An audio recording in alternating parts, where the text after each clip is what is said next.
What do you think most beginner DJs should have prepared for when they have those discussions? Because it's one thing to kind of go up to someone and say, "I do the thing."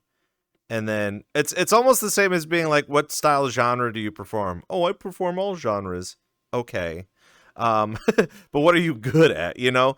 So, what do you think some beginner DJs should have as part of their portfolio arsenal when they are ready to make the moves to be able to network like that? I think the music you're super obsessed with will always like deliver the best results and stuff. But if like say hey, we're looking for people to do this specific genre, then you should go like deep diving and finding because like while you're digging through that, you're gonna find songs that you absolutely love, find new artists, and then bring in a lot of their music because that's kind of what happened to me is I had to do a lot of house shows and a lot of like house specific ones.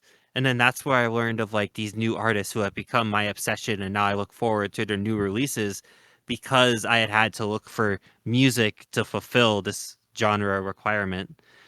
I think what's so unique about you, besides everything that we're discussing today on the show, because there's a lot of awesome uniqueness about it, is your confidence with that and your confidence with that idea. Because you have a ton of people in here that perform and believe that, like you can practice the genre that the venue wants you to perform, and be like, okay, I'm gonna go do this, and being confident with you understanding that style is just as good, but being able to be yourself and feed off of the energy and the vibe that you know and love, to and be confident with that. That's super important to understand for the newer DJs. Kaleidosky is a really good example of this, is that like they are a specific vibe, and the people that want to perform there, depending on their musical capabilities, may not be able to perform there because it doesn't catch that vibe.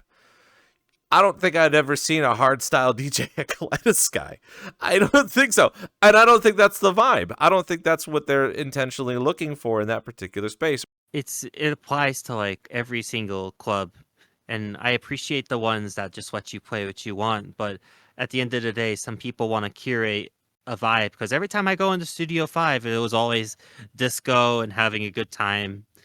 And I get people want to curate that. So you can take it as like, okay, they just aren't for me because like my favorite thing would be trap or dubstep. So I guess I can't really play there. Or you can take it as like, I should explore this new genre and find songs that I like and songs that will fit this vibe. And then you can push yourself.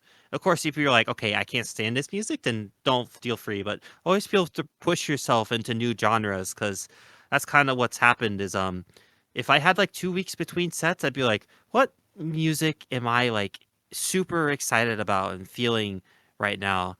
And then, I'd after the 2 weeks, I'd gather up the playlist and push it out as like, okay, this is my color-based Japanese music and all that. Because specifically for Slyfest, I had a huge identity crisis where I was like, I don't know what I want to play and what I want to do. And then I was like, well, what's the music that's making me the happiest right now? And that was like a bunch of house, color bass, and Japanese house tracks that I've been listening to on loop. And I'm like, I just really want to play all these songs because they're my favorite and I think they're bops. So that's why there was so much Japanese music in my Slyfest set.